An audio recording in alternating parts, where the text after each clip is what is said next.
October 14th, 2019, 3:42 a.m., Hawthorne County, Ohio. The 911 operator would later say the caller sounded calm, too calm. A man's voice, slightly out of breath, but controlled. "Hi, I think my wife left the house. The back door is open and there's blood in the kitchen. I don't know what happened." Behind him, a smoke detector beeped every 30 seconds. Low battery. That sound would later appear in court recordings, over and over again. Beep. Silence. Beep. When deputies arrived 12 minutes later, the house looked undisturbed from the outside. Two-story suburban home. Porch lights still on. A minivan in the driveway. Halloween decorations on the lawn. Plastic pumpkins. A fake skeleton taped to the front door. Inside, nothing was broken. But in the kitchen, near the sink, there was a dark smear across the tile floor. Not a pool, not a struggle, just enough to say one thing with certainty. Someone had been bleeding, and she was gone. Her name was Emily Carter. She was 32 years old, a mother, a nurse, a neighbor people described as quiet but warm. By the end of the week, the entire county would know her name. And by the end of the investigation, detectives would realize something chilling. Emily hadn't disappeared into the night.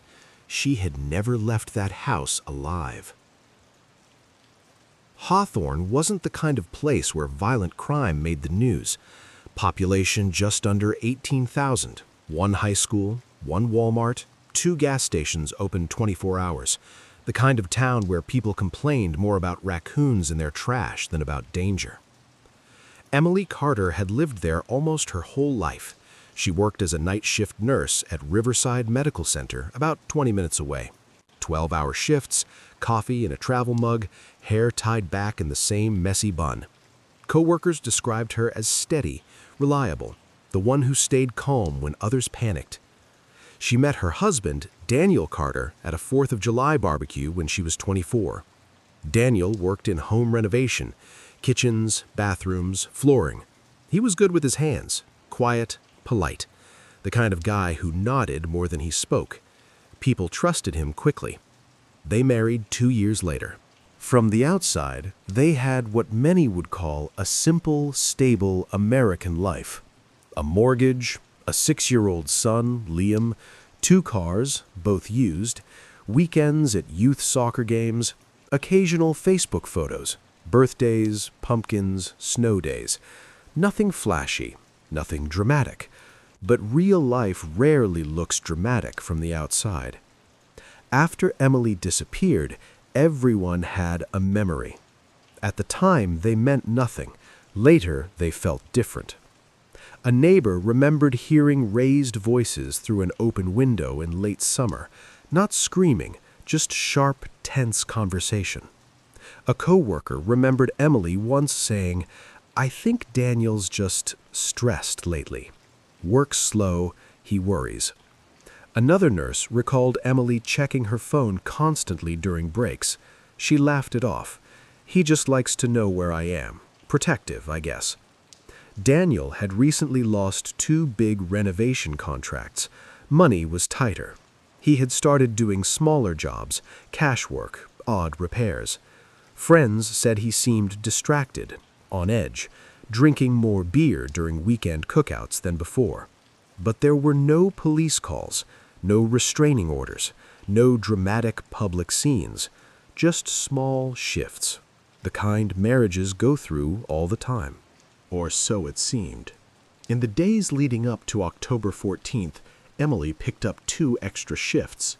She told a coworker they were trying to catch up on bills. Daniel, according to phone records investigators would later examine, had spent long stretches of time at home that week. No job sites, few calls, long internet sessions late at night. On Friday evening, neighbors saw the family outside carving pumpkins. Liam laughed as Daniel pretended to drop pumpkin guts on him. Emily filmed it on her phone. The video would later be played during the trial. It looked like a normal family. That was the last weekend anyone saw Emily alive. Sunday, October 13th, 2019. Emily finished her shift at 7:18 a.m. Security cameras at Riverside Medical showed her walking to her car alone, travel mug in one hand, phone in the other. She texted Daniel at 7:22, heading home, exhausted. He replied almost immediately, "Drive safe." That was the last confirmed message she ever sent. Daniel later told investigators she came home, showered, and went to sleep around 8 a.m. He said he took Liam to a friend's house around noon so Emily could rest before another shift Monday night. Nothing unusual. That part checked out, but by evening, details got fuzzy. Daniel said Emily woke up around 6:30 p.m. They ate leftovers, pasta, according to him, watched part of a TV show. Liam came home around 8. Normal night, he told deputies. Except no one could confirm that. Emily didn't post anything, didn't answer a group chat with coworkers, didn't respond to her sister's message asking about Halloween plans. Her phone showed activity until 9:44 p.m., then silence. The call in police, 3:42 a.m. Daniel told police he woke up and noticed Emily wasn't in bed. The back door was open, the kitchen light on, and the smear of blood near the sink. He said maybe someone broke in, maybe she surprised them, maybe she chased them outside. But there were problems. No forced entry, no signs of struggle, no overturned furniture. Her purse still on the counter, car keys in the bowl by the door, and most telling, her phone was found in the bedroom plugged into the charger. People don't run from danger without their phone. Deputies separated Daniel from Liam and asked routine questions. Daniel cried, shook, repeated, "I don't know who would do this."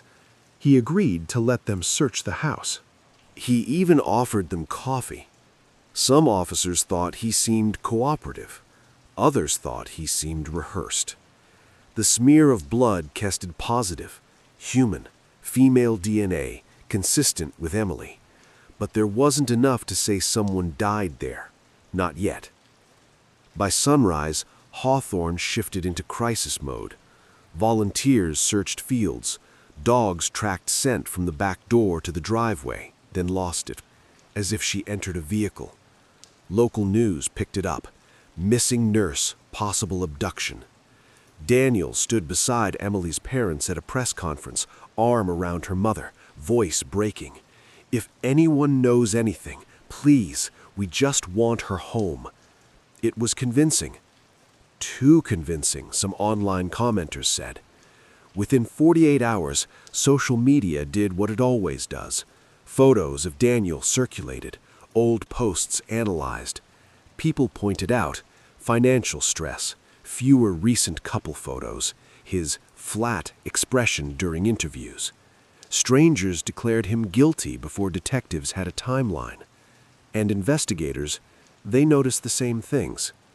Forensics returned. The blood pattern in the kitchen wasn't cast off, not spray, not impact. It was transfer, as if someone bleeding had leaned against the counter. Then cleaned. Traces of diluted blood were found near the mop bucket in the garage sink. Daniel said he'd mopped earlier that day after Liam spilled juice, but luminol revealed faint wiped areas across sections of tile. Now the theory shifted. Something happened in that kitchen, and someone tried to erase it. Detectives brought Daniel in again. He stuck to his timeline, but small cracks appeared. He first said they watched TV until 10 p.m. Later, he said Emily went to shower at 9:30, then said he fell asleep on the couch and didn't know when she went to bed. Each change was small. Together, they mattered. On Wednesday afternoon, a volunteer searcher found something off a rural service road 12 miles away. A hospital badge. Emily Carter. Broken lanyard. No body. But now detectives were certain. This was no runaway. This was a crime. And statistically, the husband was still the most likely answer. By day 5, the investigation had narrowed. Not officially, but emotionally, to Daniel. Search teams kept combing fields, drones flew over wooded areas, volunteers posted flyers at gas stations and churches. But inside the sheriff's office, conversations were shorter now, more direct. Financial records showed 2 missed mortgage payments, credit cards nearly maxed out, a loan application denied 3 weeks earlier. It painted a familiar picture: stress, pressure, shame. Then came cell data. Daniel's phone had pinged near the same rural service road where Emily's hospital badge was found. His explanation was immediate. "I drive all over for work. That could have been any day." But detectives checked his job logs. No projects in that area. Now suspicion hardened. A forensic sweep of Daniel's work van found a faint trace of blood in the cargo area, too degraded for confirmation. But in cases like this, perception weighs more than lab certainty. To investigators, it looked like another piece falling into place. Daniel looked worse. Unshaven, hollow-eyed, fingers trembling. Detectives changed tactics. Less confrontation, more silence. They laid crime scene photos on the table, the luminol glow on the kitchen floor. One detective spoke quietly. "We know something happened in that house." Daniel stared. Long pause. Then he nodded. Not confessing, more like someone collapsing under the weight of secrets. "We argued," he said. He said Emily was exhausted. Angry about money. Angry he wasn't working steady jobs. She said she felt like she was raising 2 boys. That one hurt. He admitted that. He said around 9:30 p.m. she grabbed a jacket and went out the back door. He didn't follow. I was mad too. I thought she just needed space. Then came the part detectives zeroed in on. A few minutes later, I saw headlights through the trees, past the yard, like someone was stopped on the road. He never saw a person, never saw her get in. He assumed. I figured someone picked her up, maybe a friend from work. I didn't go check. Why? He swallowed hard. Because I didn't want to fight anymore. Detectives asked why he hadn't said this before. His answer was painfully human. Because it sounds bad, like I didn't care, like I let her walk off. And then, the blood. He said when he found the smear in the kitchen hours later, panic took over. Not panic of guilt, panic of blame. I knew how it would look. So he told the story that made him look less negligent, but each change in his timeline had only made him look more guilty. Detectives leaned in. If she left on her own, Daniel, how did her blood end up on that floor? He had no answer. "I didn't hurt her." And here's what made the room uncomfortable. He didn't say it like someone denying. He said it like someone begging to be believed. When investigators re-examined Emily's phone records, they found something overlooked: a prepaid number. Dozens of late-night calls over the past month, not saved, always during her night shifts. Daniel didn't recognize it. Co-workers didn't either. But badge access logs at Riverside Medical showed a traveling medical technician working temporary shifts during that same period. Name, Marcus Hale. Short contracts, no strong ties, moved frequently.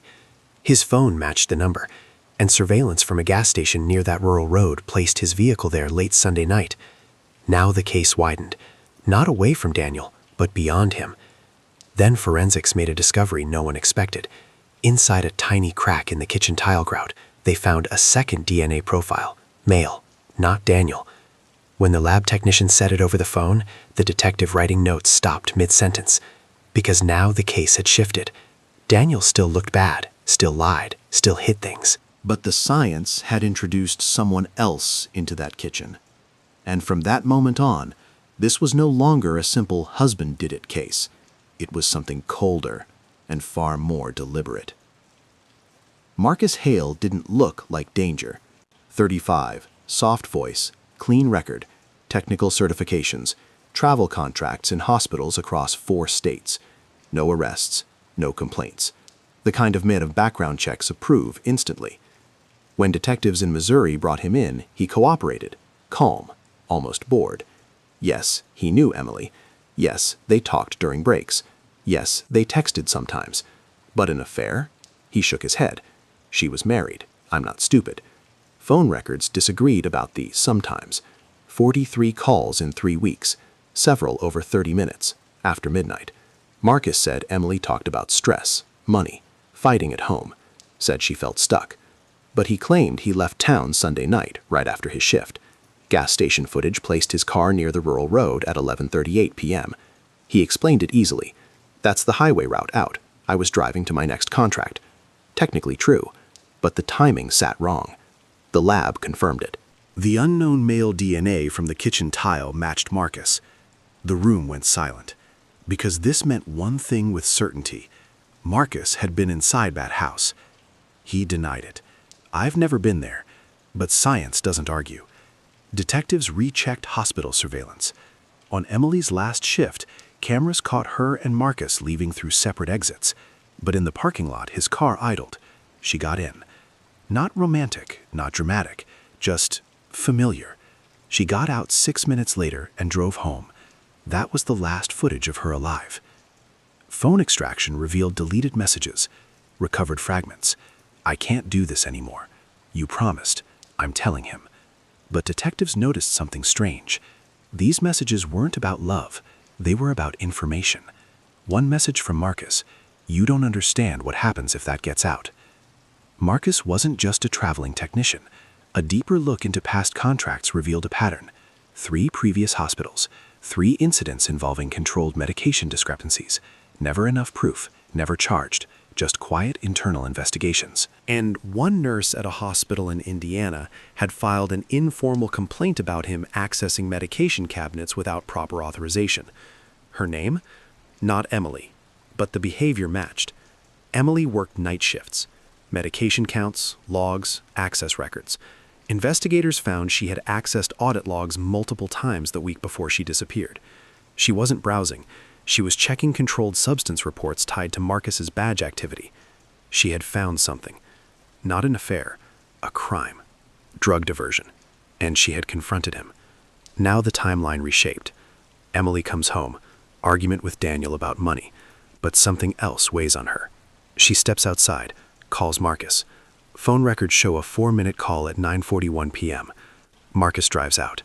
Not for love, for damage control. Forensics reinterpreted the blood. The transfer pattern suggested a nose or mouth bleed, not a stab wound. A strike. A fall. Head impact on tile edge. Marcus likely intended to scare her, stop her from reporting. Not kill. But panic changes people, especially those who've already crossed lines before. The cleanup wasn't rushed. It was methodical. Bleach dilution ratios matched industrial cleaning guidelines. The mop water disposal was precise, not emotional, procedural. Because Marcus had experience hiding discrepancies, this was just a different kind of cover-up. And Daniel? His lies weren't to hide murder. They were to hide shame. The shame of letting his wife walk out after a fight. The shame of not knowing what danger she was actually in. He was a bad husband that night, but not a killer. Detectives confronted Marcus again, this time with DNA, phone logs, medication audit trail, surveillance, deleted texts.